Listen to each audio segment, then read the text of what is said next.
Le problème du légionnaire quand il est en marche, c'est de savoir comment il va porter tout son équipement sur lui. La première question qu'on s'est posée, c'est comment est-ce qu'on porte le bouclier?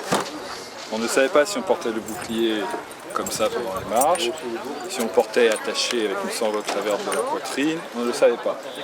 Mais avec l'expérimentation, on a trouvé que l'une des meilleures méthodes, c'était de le porter comme si d'un sac à dos il s'agissait. Donc pour faire ça, on utilise la housse en cuir de protection du bouclier en mettant des sangles. Ces sangles-là peuvent être portées comme si c'était un sac à dos.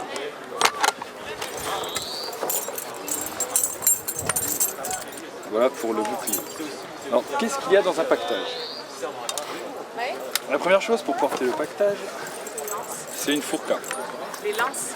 La fourca, en fait, c'est comme le bâton du baluchon qu'on porte sur soi. Donc, sur cette fourca-là, on va mettre plusieurs choses. La première chose à faire, c'est le grand sac qu'on appelle une mantica. C'est un sac en cuir dans lequel on met principalement la penula, c'est-à-dire une cape en laine en fait qu'on met sur les épaules et qui sert à peu près à tout pour le légionnaire. Ça sert de couverture pour dormir, ça sert de cape pour se protéger de la pluie, ça peut même servir d'oreiller. C'est vraiment un tissu à tout faire. Et on ferme la mantica. Sac en cuir, graissé pour le protéger de la pluie et des intempéries. Voilà, avec des liens en cuir très résistants. Donc de temps en temps il faut les changer vu que le cuir avec l'âge souffre un peu. Donc on accroche la mantica sur la fourca. Comme ça. Le légionnaire avait en plus de sa mantica où il portait sa penula, un petit sac d'affaires personnelles, la pera. Donc dans cette pera, il pouvait porter tout ce qui était petit objet du quotidien, par exemple des statuettes pour prier ses yeux, il pouvait porter ses ustensiles de toilette. Alors je peux présenter ici un strigile. Alors qu'est-ce que c'est un strigile?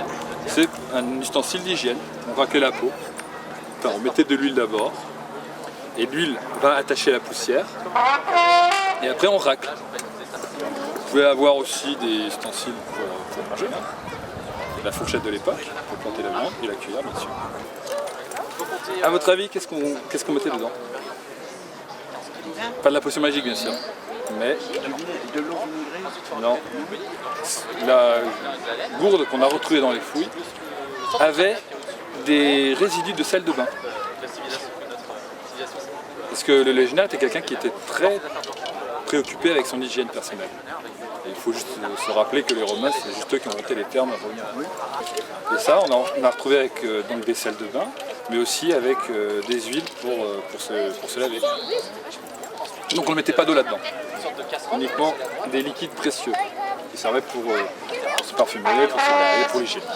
Le légionnaire est chargé, lui, de s'occuper tout seul de sa propre cuisine. Donc il n'y a pas un préposé pour faire la cuisine pour tout le monde. Donc chacun a sa propre petite casserole, ou situla, dans laquelle il va cuire ses fèves, ses pois chiches, enfin la nourriture de l'époque. C'est aussi du bronze étamé, du bronze ou laiton étamé.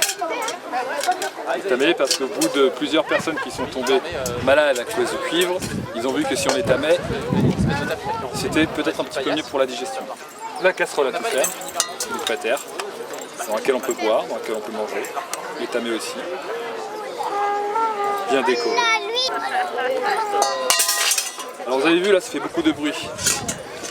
Quand on marche, si on ne fait pas attention à son pactage, c'est juste infernal. Alors vous multipliez ça par 5000 légionnaires, ils deviennent sourds à la fin. Donc le légionnaire doit faire très attention à bien caler son équipement pour faire en sorte que ça ne se cogne pas en fait. Donc ça c'est un filet à provision. On va mettre le saucisson, on va mettre les légumes, on va mettre le pain dedans. Et pour finir, la gourde, qui est donc en cuir. Et à l'intérieur, c'est de la cire d'abeille pour l'étanchéité. Alors ça donne un petit goût à l'eau, mais c'est potable. Alors comment est-ce qu'on portait tout ça? Donc comme je l'avais dit au départ, grâce au bouclier qu'on met sur le dos. Voilà, et la deuxième partie. Voilà. Alors le casque, je peux le mettre derrière, je peux l'accrocher au paquetage pour ne pas l'avoir sur la tête sur moi. Là je suis prêt à marcher 20-25 km. Avantage, j'ai les mains libres. C'est très pratique parce que c'est calé sur le bouclier.